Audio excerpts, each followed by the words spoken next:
So hello guys, in this video we are going to be talking about the benefits of IoT. Right, there are so many benefits which are associated with the introduction of an IoT system, but let's just look at some of the main points we have to consider which can be seen as the benefits of IoT. First is automation.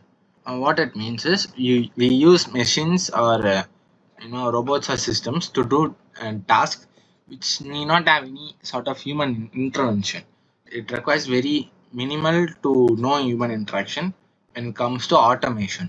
If I want to give you an example, like in manufacturing plants, let's say when it comes to consumer goods, earlier there used to be a need where there used to be a human checkpoint at literally every point of at every stage of production of any sort of consumer goods.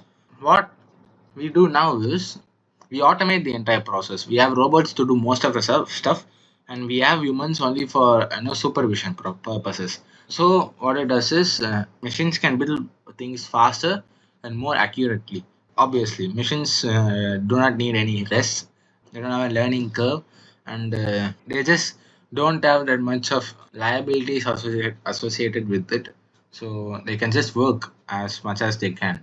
So and also they make fewer mistakes, right? So that is one benefit.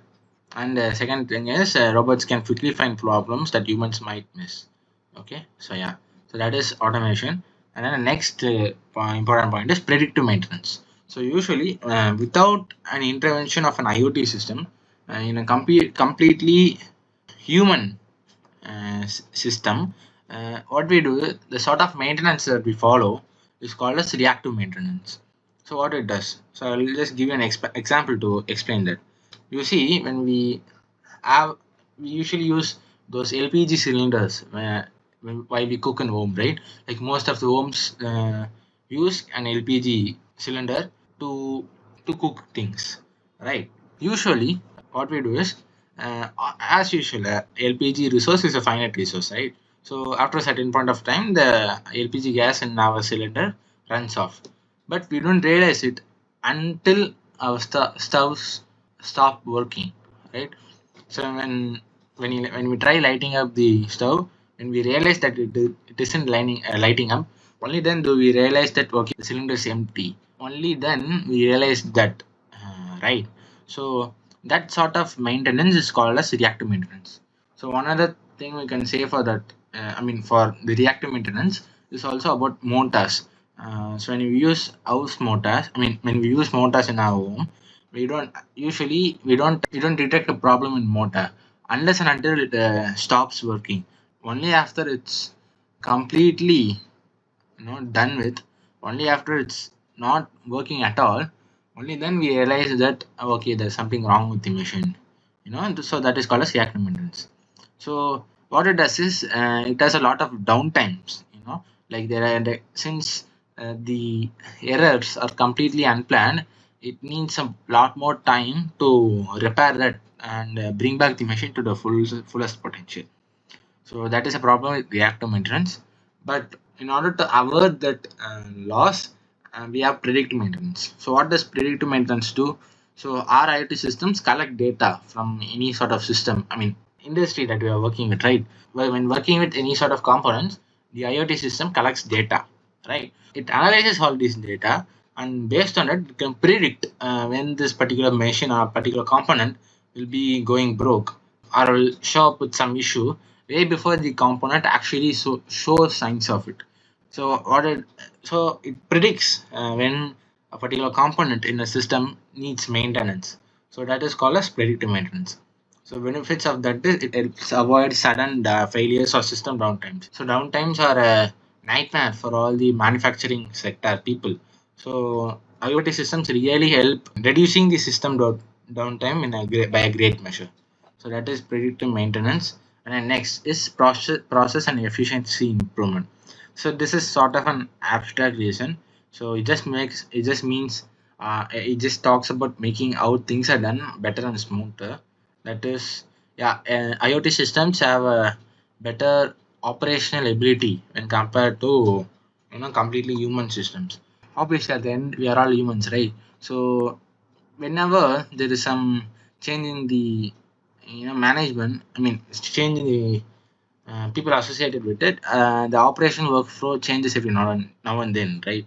So which makes things less smooth. But in sort of an IoT system, we don't have that much of any changes associated with that. So it makes the things which are to be done better and makes the workflow smoother. Right?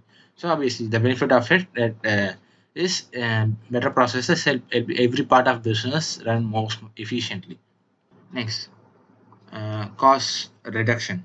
When it comes to cost reduction, there are two main ways in which IoT system reduces cost of any sort of manufacturing sector job, right? So the two types of, the two ways in which IoT system reduces costs can be divided into direct and indirect, right?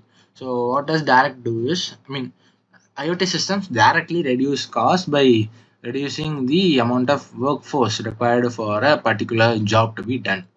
Right. So as I said before, I think I said it in the first point. Yeah, I said it in the automation point. The IoT systems reduces the need for a large workforce to do every part of the job. You just need people to supervise the stuff. Rest of the processes can be done by the robots and IoT. System. The robots can do most of the work, and we just as humans we just need to supervise all that. So that reduces the need for a large workforce, which results in the reduction of cost of producing the item. You know, so that is one thing. This is a direct use, and indirectly, what it does is, in an indirect use of IoT system is predictive maintenance, because when you realize when I explained about the reactive maintenance, I said about a point where reactive maintenance results in a lot of downtime. So in an industrial system, time equals money, right? So the more dysfunctional an equipment is, the more amount of money it's indirectly costing for the manufacturer. So the more amount of time a system is down, a system is not functional, the more cost it is incurring for the manufacturers. Right. So an IoT system greatly reduces system downtime, which in turn results in a reduction of cost. So these are the two main ways in which an IoT system benefits the society. And then the last 2 points are just sort of arbitrary points. So I will read at it before and move on. Right. So first point is, the second last point is improved and new insights. So what it means is we get useful information from systems and sensors. And this is a point which I talked about in the predictive maintenance. So benefits of that is IoT system will monitor equipment in a far and hard to reach places and give valuable data. This is what I mentioned in the predictive maintenance. And the last point is adaptability. So what does it mean? It means being able to change when we need it to change. Mentioned it in the process and efficiency improvement. So it's just a modification of that point. So benefit of that is it makes it easier to meet new demands and adjust to changes and grow the system as needed. Right.